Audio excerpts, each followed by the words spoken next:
Bem-aventurados sois vós, o sal da terra, e brilhe a vossa luz, a luz do mundo.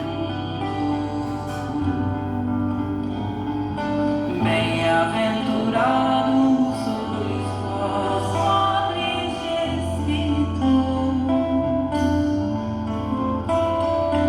Bem-aventurados sois vós, que estáis aflitos. Bem-aventurados sois vós, os pacíficos, que brilhe a vossa luz, a luz do mundo. Bem-aventurados sois vós, limpos de coração. Bem-aventurados sois vós, que perdoam. Bem-aventurados sois vós, que choram, que brilhe a vossa luz, a luz do mundo. Que brilhe a vossa luz, a luz do mundo.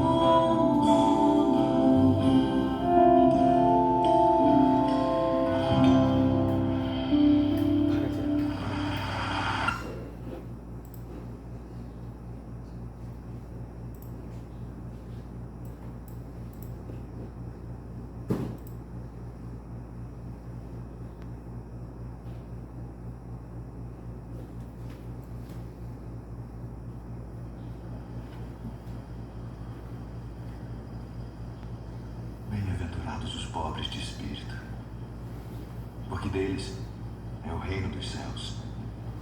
Bem-aventurados os que choram, porque eles serão consolados. Bem-aventurados os mansos, porque eles herdarão a terra.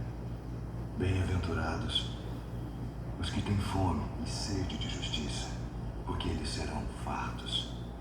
Bem-aventurados os misericordiosos, porque eles alcançarão misericórdia. Bem-aventurados os limpos de coração, porque eles verão a Deus. Bem-aventurados os pacificadores, porque eles serão chamados filhos de Deus. Bem-aventurados os que sofrem perseguição por causa da justiça, porque deles é o reino dos céus. Bem-aventurados sois vós, quando vos injuriarem e perseguirem, e mentindo disserem todo o mal contra vós, por minha causa. Exultai e alegrai-vos, porque é grande o vosso galardão nos céus. Porque assim perseguiram os profetas que foram antes de vós. Vós sois o sal da terra, e se o sal for insípido, para nada mais presta, senão para se lançar fora e ser pisado pelos homens. Vós sois a luz do mundo. Não se pode esconder uma cidade edificada sobre um monte, nem se acende a candeia e se coloca debaixo do alqueire, mas no velador, e dá luz a todos que estão na casa. Assim resplandeça a vossa luz diante dos homens, para que vejam as vossas boas obras e glorifiquem a vosso Pai que está nos céus.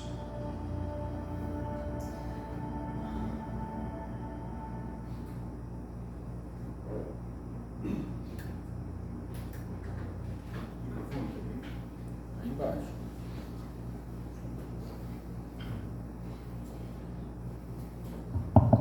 Boa tarde. Boa tarde. Essa cena foi feita por atores, né, no cinema e tal. E eu li num livro, eu não lembro qual, que eu não guardo muito, mas eu li num livro espírita que do lado de lá na espiritualidade, quando eles se reúnem para estudar, né, quem não gosta de estudar aqui se prepara, porque do lado de lá tem muito estudo.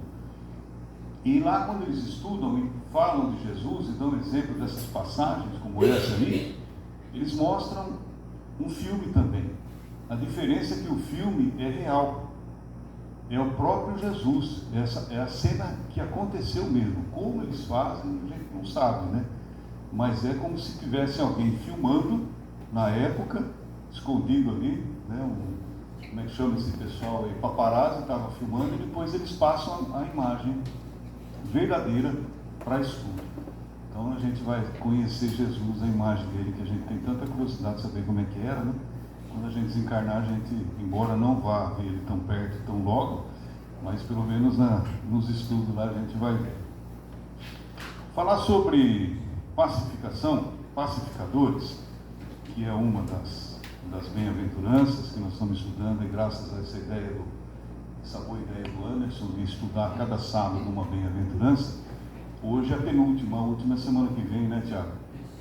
Vai encerrar esse ciclo. Eu estava até conversando com o Anderson, o Gandhi, que falou que se a gente estudasse só o Sermão do Monte, podia jogar o Evangelho fora. Não é modo de dizer, mas daí a importância do Sermão do Monte. Eu estava brincando com o Anderson, será que a gente estava naquela turminha ali sentado na grama? Imagina a energia que estava ali sentado na grama, naquele lugar, escutando Jesus, né? Mas acho que ele não estava lá, não. Acho que ele estava lá embaixo. Então vamos lá. Para falar em pacificação, em pacificadores, é diferente de ser pacífico, né? Pacífico é aquela pessoa que não gosta de conflito, que foge, que não quer conflito. Isso é uma pessoa pacífica, que ela foge de conflito. Pacificador é o contrário, né? Não é que ele vai atrás, mas ele justamente tenta solucionar, resolver, apaziguar um conflito. Mas, para a gente...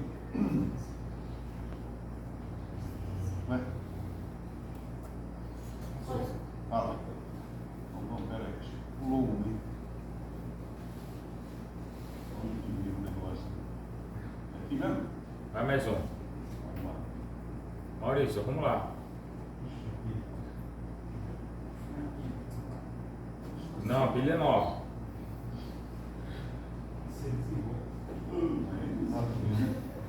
Assim não há pacificador que aguente.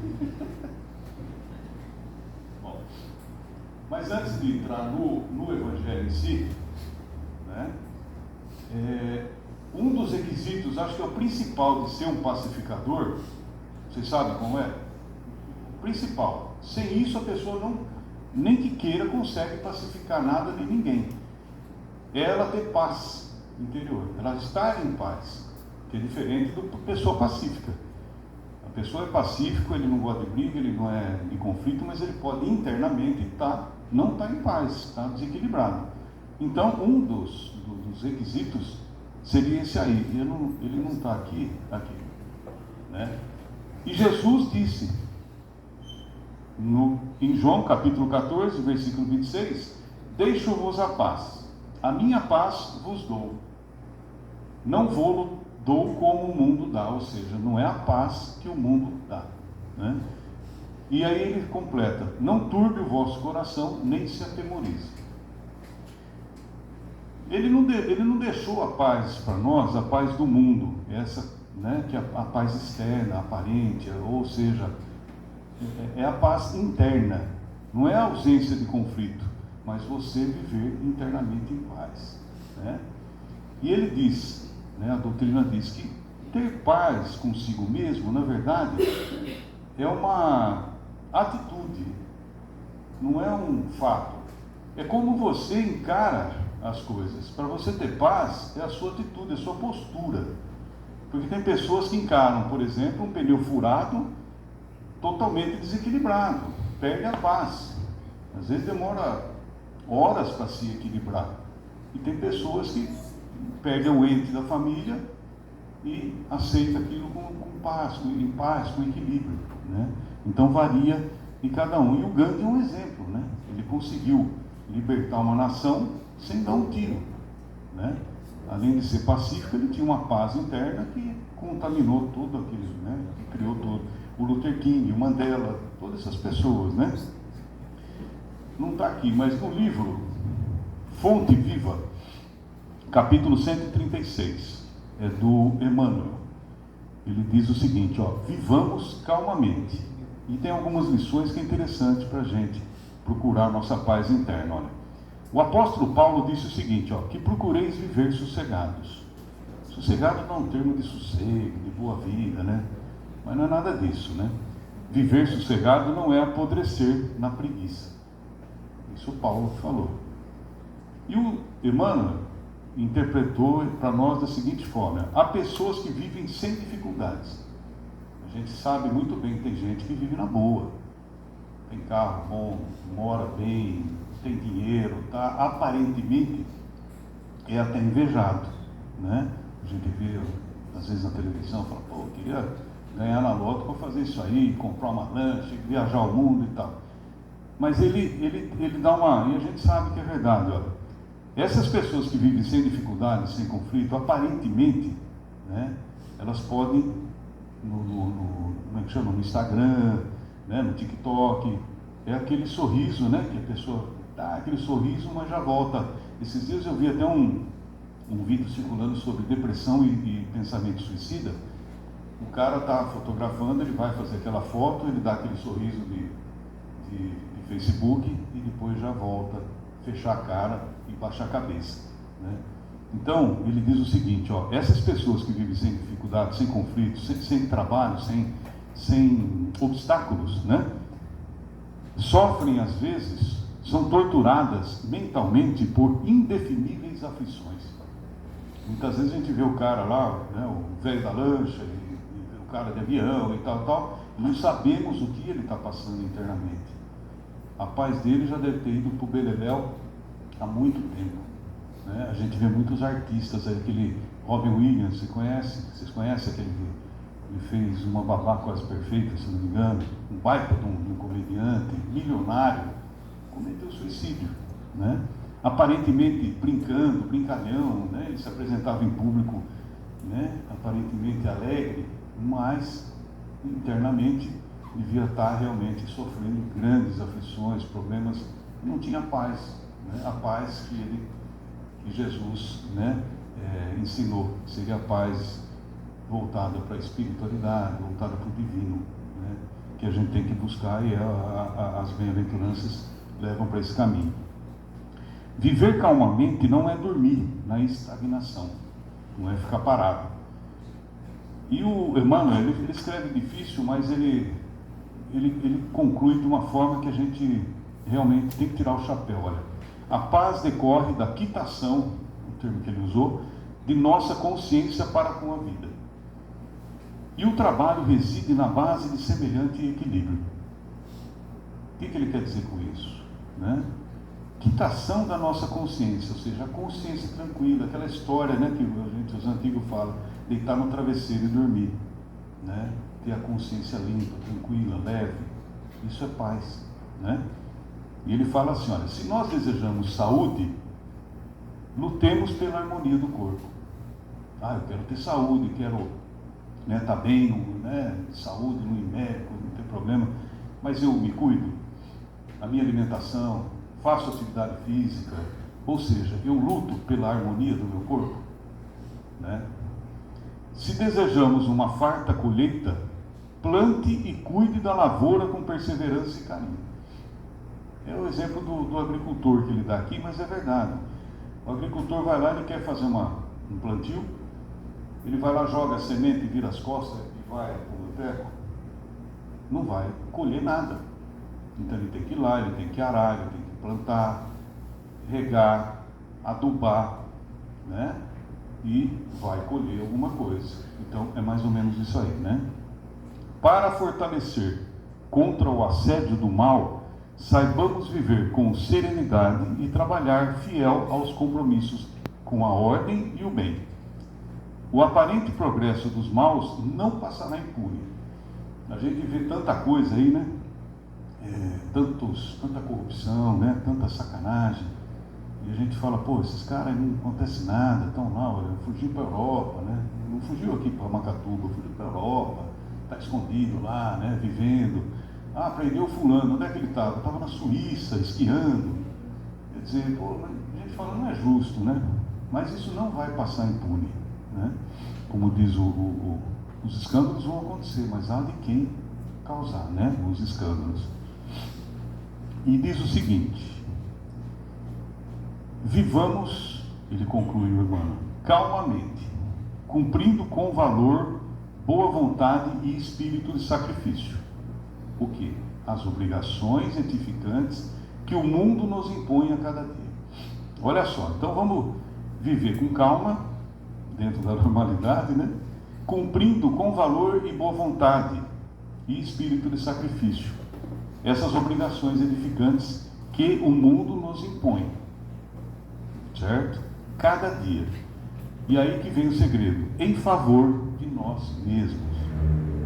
Então, quando a gente reclama disso, né, pensem que é a nosso favor. Nós somos os grandes beneficiados. Não diz isso os livros dos médiuns? Os grandes favorecidos pela mediunidade são os médiuns. Por incrível que pareça. Dá trabalho, né, Renaldo? Luciana, que tem mediunidade, né, mais ostensiva. Dá trabalho? Dá. Mas o grande beneficiado somos nós mesmos, né? Bom, e aí vem, quem são os pacificadores? Onde vivem? De onde vieram? Hoje à noite, no Globo Repórter. São aqueles que buscam a reconciliação e harmonia entre as pessoas, promovendo a paz e a compreensão. São considerados por Jesus como bem-aventurados. E segundo o Evangelho, tem uma importância fundamental, né? Olha a importância desses pacificadores. Por que eles são considerados? Primeiro, eles promovem a harmonia e reconciliação. Então eles trabalham, meio que instintivamente, né, para tentar jogar o pano quente e apaziguar situações, né, entre as pessoas. E não, até ele nem está envolvido. É aquela pessoa que, em vez de jogar lenha na fogueira, quando, por exemplo, no local de trabalho, se eu não gosto do fulano, vem o ciclano e vem jogar aquela lenha, aquela intriga, aquela coisa, e eu não sou um pacificador, o que eu vou fazer? Falou, a chance de eu me vingar, né? Jogo lenha na fogueira. Não, é verdade, ele falou mal de você também, tá pronto, já em vez de pacificador, eu estou sendo um incentivador do conflito. É um exemplo da gente de plantar harmonia e reconciliação. Segundo, refletem a natureza divina de amor e compaixão. Por quê? Demonstra que é possível a gente viver com esses princípios divinos, ou seja, amor, harmonia, compaixão, né? Tentar o bem das pessoas, mesmo a gente não estando envolvido no conflito, né?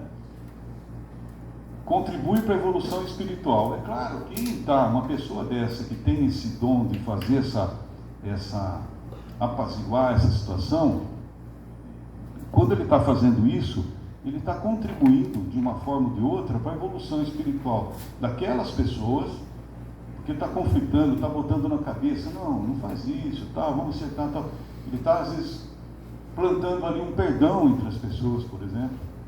Isso vai levar a uma evoluçãozinha, mesmo que pequena, daquelas pessoas, e a dele nem se fala, né? São agentes de mudança positiva.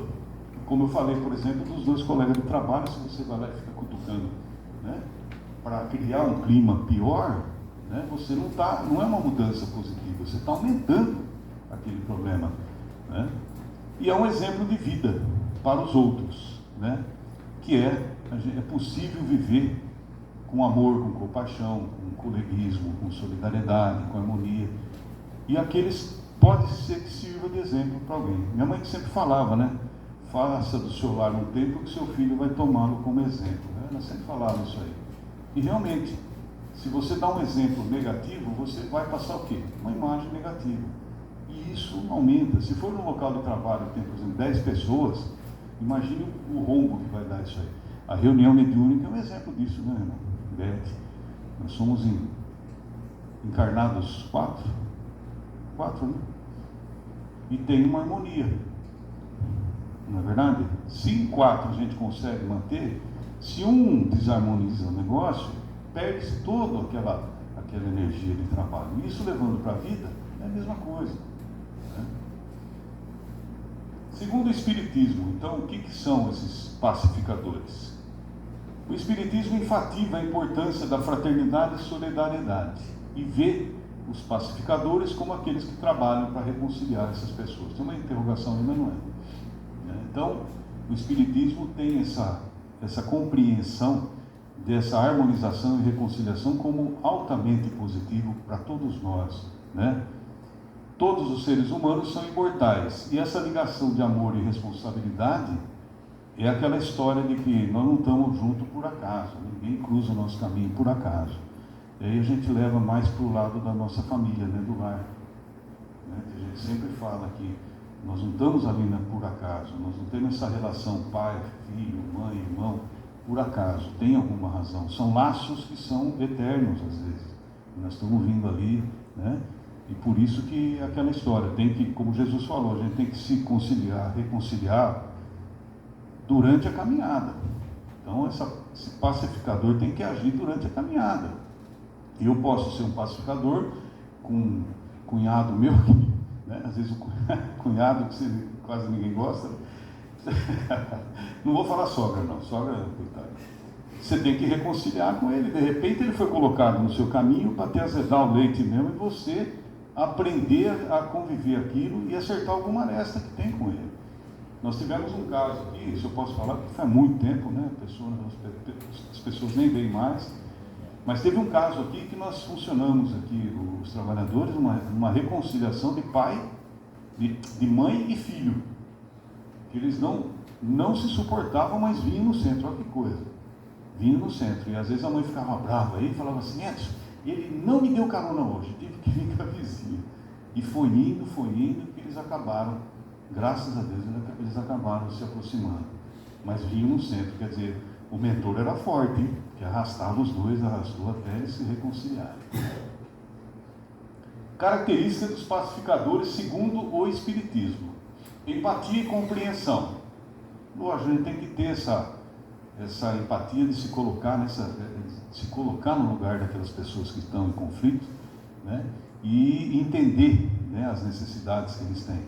Muitas vezes eles não precisam, por exemplo, de serem dar puxão de orelha, ou de pegar um lado e pender para o outro, né? Você tem que ter essa compreensão. Paciência e tolerância, a gente sabe que, como aconteceu nesse caso da mãe e do filho, demorou tempo para eles se acertarem, mas graças a Deus se acertaram aqui encarnados ainda, né? Então pode levar tempo essa reconciliação, essa harmonização. Então a gente tem que ter uma paciência e tolerância para ir, né, ganhando, né, esse tempo e esse espaço, né? Amor e compaixão, né?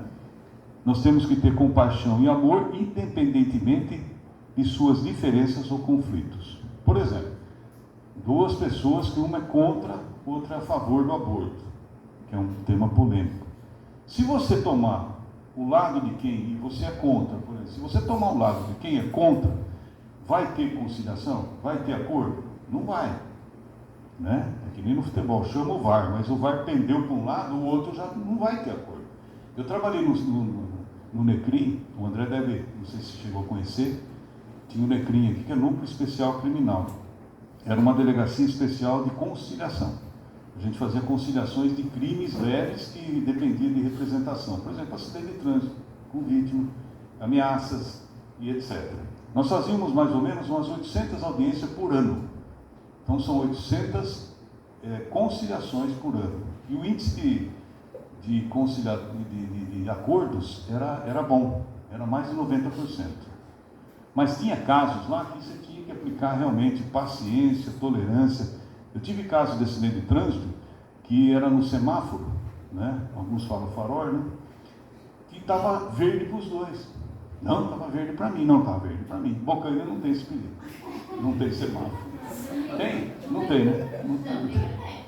Nem acidente de trânsito. Impressionante, porque era verde para os dois, quer dizer, ou naquele momento ali deu o obsessor foi lá e mexeu no corpo, pôs verde para os dois, só para ver o circo pegar fogo. Ou um dos dois estava mentindo. E para fazer essa pessoa que estava mentindo aparecer? Aí tinha que vir a perícia, tá, olha, mas aqui está o laudo, está aqui, tá, isso aí.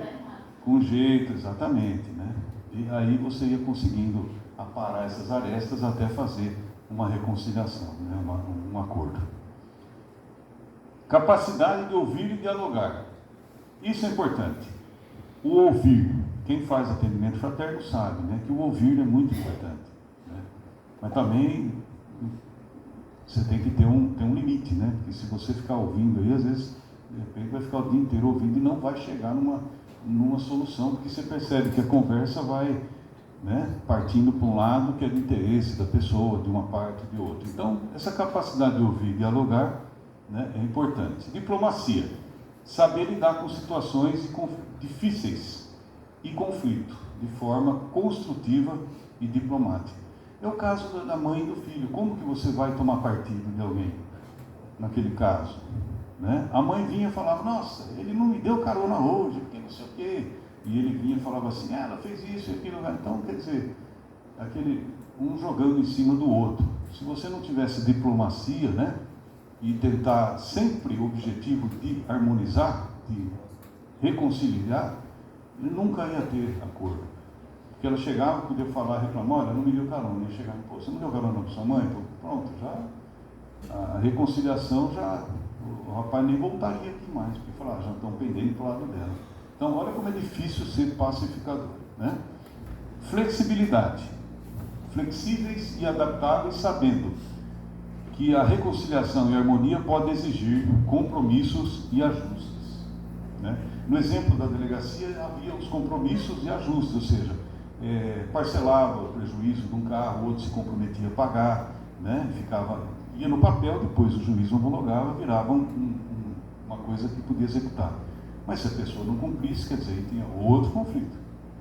Entendeu? Então tem esses compromissos que tem que estar bem adaptado a cada um. Né? Não vai fazer um compromisso que você não vai cumprir.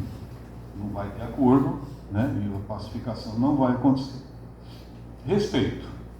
Como eu falei da opinião do aborto, né? As diferenças e a individualidade promovendo a compreensão e cooperação. Então, você tem que realmente respeitar as opiniões de cada um e saber que algumas eles não vão mudar. Não adianta. Não vão mudar. Então, o que tem que tentar chegar no meio termo, né? Que seja bom. Tem um filme do Jack Nicholson, chama Alguém Tem que Ceder. Alguém já assistiu? Não? Alguém tem que ceder. É mais ou menos por aí. Às vezes os dois têm que ceder um pouquinho aqui, um pouquinho ali. Então, não é fácil ter, né? E o autocontrole. Autocontrole e saber gerenciar os próprios sentimentos e emoções. Aqui é já do pacificador. Você não perder a boa, né? Dar um tapa na mesa né? Então você tem que ter o autocontrole, que mesmo que a situação pareça difícil ou absurda para a gente, vamos respeitar, porque é o problema que eles estão vivendo, a pessoa, eles que estão sofrendo aquilo lá, né? Como ser um pacificador, né? Então a doutrina nos diz aí para desenvolver habilidades e atitudes que promovam a harmonia entre as pessoas, né? Primeiro, a empatia, já falei, né? Então a gente se colocar no lugar do outro. Pratique a escuta ativa, isso é importante, ouvir mais do que falar, né? Isso é importante. Às vezes as pessoas querem desabafar, não quer nem às vezes solução. Eu tenho um caso que eu estava no plantão de domingo à tarde, que não passava um gato lá um marasmo lá no plantão, e lá tinha um vidro que você via a rua. Aí passou um senhor lá, desse jeito, ali, tá aquela placa plantão lá, André, era ali do lado da seccional. Ele passou ali, olhou assim, olhou de novo, parou, olhou, viu o espírito do plantão e resolveu entrar. Quer dizer, ele nem ia entrar. Ele passou, ele viu a placa e falou, pô, não estou sem fazer nada, vou encher o saco do delegado. E entrou lá. Eu queria fazer um BO, eu queria falar com o delegado. Tá bom. Entrou na minha sala, ele falou 45 minutos. Falou. Domingão à tarde, né? Não tinha jogo do Corinthians, não tinha nada. Deixou. Beleza. Ele acabou, desabafou tudo. Vamos lá fazer o BO? Eu falei, não precisa. Já resolvi. Ele queria falar. Ele queria desabafar com alguém. Pegou o delegado que estava sem fazer nada aqui. Mas passamos o tempo lá. Seja paciente e tolerante. E aqui lá manter o autocontrole, né? Entender que essa reconciliação pode levar tempo. Então tem que ter, né? Demonstrar amor e compaixão. Isso é básico, né? Ser gentil e compreensivo, apesar da situação, a gente não se envolver. Tinha um promotor amigo meu lá em Piraju que ele falava assim: Maldonado, a gente tem que ser profissional. Ele explica, Carlos, como é que é? Não, a gente tem que ser frio. Por incrível que pareça, a gente tem que ser frio, porque se a gente se envolver numa ocorrência, né? Até o Anderson uma vez brincou comigo, né? Impulsivo e tal. Anderson, se eu fosse impulsivo, eu tinha matado alguém já nessa caminhada, ou morrido. Não estava aqui, estava lá dentro já. Seja um bom comunicador, isso é importante. A gente tem que se comunicar de forma clara e respeitosa, né? Não é porque a pessoa é a favor do aborto e eu sou contra que eu vou descer a ripa nela. Não, vou respeitar. Se eu conseguir demover ela dessa ideia, ótimo. Se não, respeita, né? Uma hora ou outra ela vai entender. Eu tenho um caso na família de gente que é a favor. Por mais que a gente fale, explique, mas com jeito, né? Então, quem sabe, leva tempo. Para evitar, inclusive, mal entendido e confusão. Que é muito comum a gente se envolver em confusão porque a gente opinou. Então, a melhor coisa é tomar muito cuidado, né? Ser bom comunicador. Busca a reconciliação, né? Seja um exemplo positivo. Não adianta eu chegar a tentar uma reconciliação do cara que bate na mulher. Se eu bato na minha, né? Ah, esse aqui tem problema, aqui, ele bebe muito. O corintiano pode, né? Não, não pode. Ele bebe muito. Quando ele bebe, ele em casa fica tudo desequilibrado e tal e tal. E eu vou tentar reconciliar se eu não saio do boteco às vezes com o cara. Então, né, a gente tem que ter um exemplo, não precisa ser santo, nós não vamos conseguir. Mas ser um exemplo positivo, pelo menos para que a pessoa que está envolvida naquele conflito não virar para a gente e falar: mas quem está falando de mim, pô? Eu estava no boteco ontem, pô. Então tem que tomar muito cuidado com isso. Por isso que a gente fala nos estudos de mediunidade que a partir do momento que você começa a trabalhar como médium e se compromete a fazer isso aí, a sua vida tem que mudar, não tem jeito. Alguns hábitos têm que ser mudados, não adianta. Então nem vem. Nem tenta, né, bicho? Fala, não vou, não serve para mim, vou continuar na minha vida errante, né, como diz o outro, mas não serve agora. Então fica para a próxima encarnação, né? Então a gente tem que ter realmente um exemplo. Ser santo, não vamos conseguir, mas pelo menos dar uma equilibrada, né? Aprenda a gerenciar. Isso aí, gerenciar, a gente não aprende, isso aí eu acho que nasce com a gente, né? Tem pessoas que têm essa habilidade já nata. Eu ia perguntar isso. Ali está falando sobre a gente tentar ser pacificador. Tem pessoas que já vêm Já vem. missão de ser pacificador? Missão eu não digo, mas já vem com essa habilidade. É um dom, né? Já vem com essa habilidade. Tem gente. Tem os lugares certos. Exatamente, nada por acaso, né? Você cai num lugar, ou num emprego, ou num trabalho, né? Ou você está passando na rua, acontece uma briga ali na sua frente, né? E você não quer se omitir porque você quer. Não tem aquela história assim: eu dou um boi para não entrar numa briga, uma boiada para não sair. Está errado. Você tem que dar uma boiada para não entrar. Não tem que entrar, né? Mas tem pessoa que gosta de um conflito. Gosta, né? Não pode ver uma... tem pessoas que já gostam né? Embora não saibam, são pacificadores natos, né? Porque já tem esse perfil, né? A gente que não tem, não é porque é um monte de dica que a gente vai tentar, né? Isso aí é uma coisa natural. Se a gente desenvolver, por exemplo, a nossa empatia, né? Já é um passo. Você, quando desenvolve a sua empatia, você se coloca no lugar daquelas pessoas do conflito. Automaticamente você já começa, né? Como diz o mandamento, né? O mandamento maior, né? Amar os outros como a si mesmo. E fazer aos outros o que você gostaria que fizesse. Então, quando você vê um conflito, pensa assim: o que gostaria que fizesse para mim que eu estou envolvido naquele conflito? Se você conseguir fazer, tudo bem. Mas muitas vezes você vai tentar interferir e falar: fica na sua. Não dá palpite, não. Fica na sua. Pronto. Calma, tira. Não vai querer, porque você vai ser o terceiro no conflito.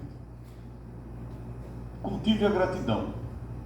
Cultive a gratidão e a apreciação pelos outros. Por que gratidão? Vou gerenciar um conflito, vou agradecer o quê?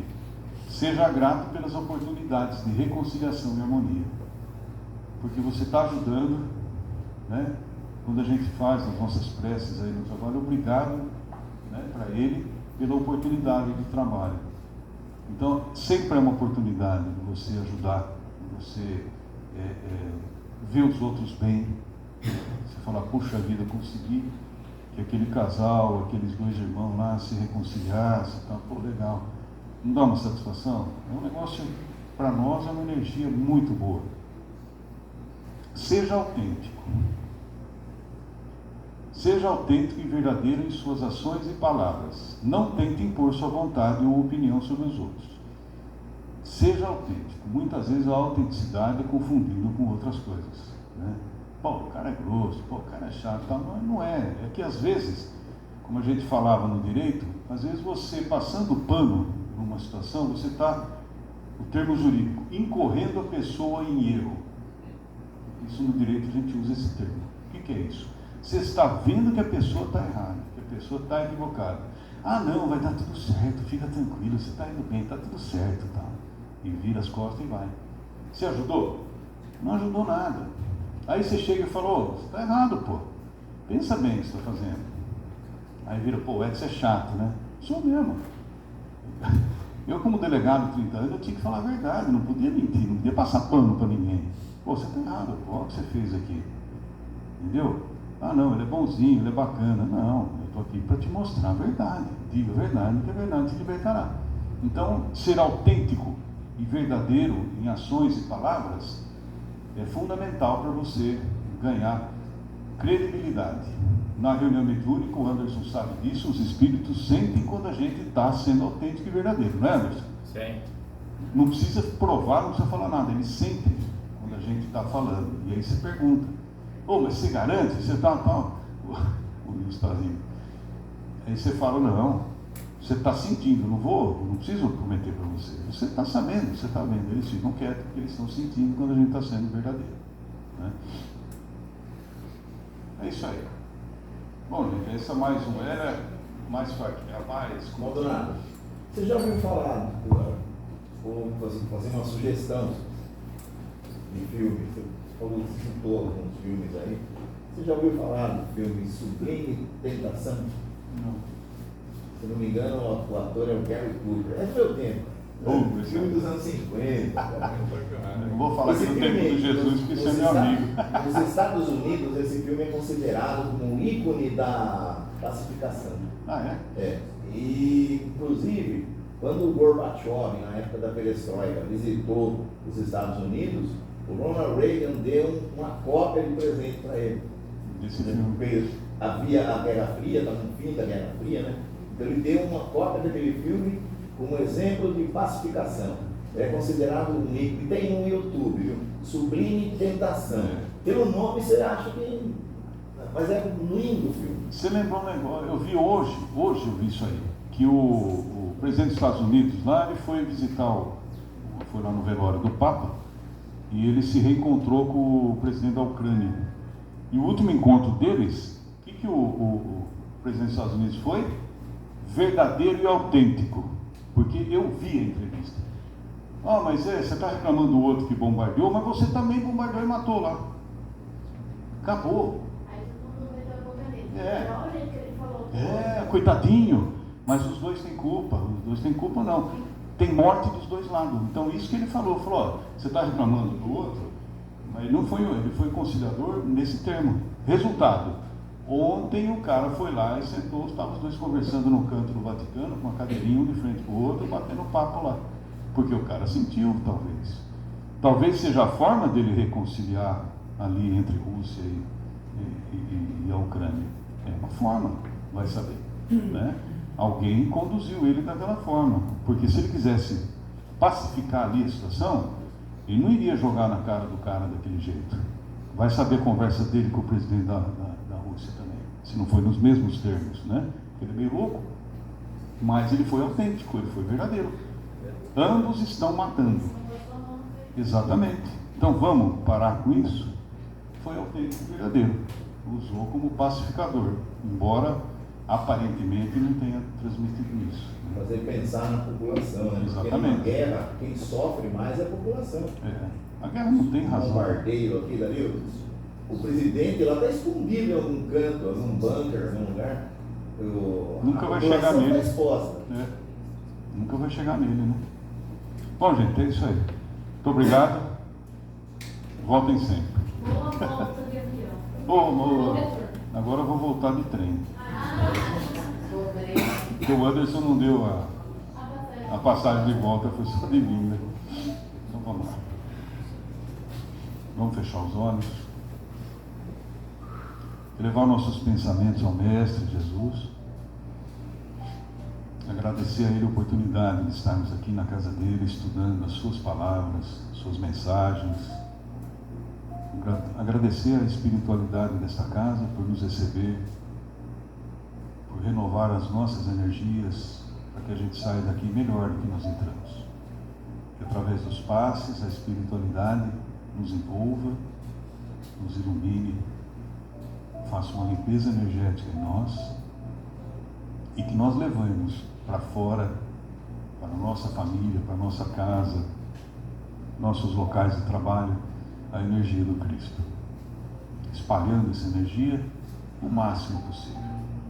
Que nós tenhamos o equilíbrio, a tranquilidade, para nos manter sempre tranquilos, com a fé no nosso Mestre, a fé no nosso Pai, como Ele disse, para que a gente não tema, que a gente sempre tenha essa fé cada vez mais reforçada, cada vez mais forte, para que nós possamos realmente cumprir a nossa encarnação conforme nós nos comprometemos antes de vir. Obrigado, Mestre. Abençoe a nossa semana, o nosso final de semana. Abençoe a todos nós, hoje e sempre. Que assim seja.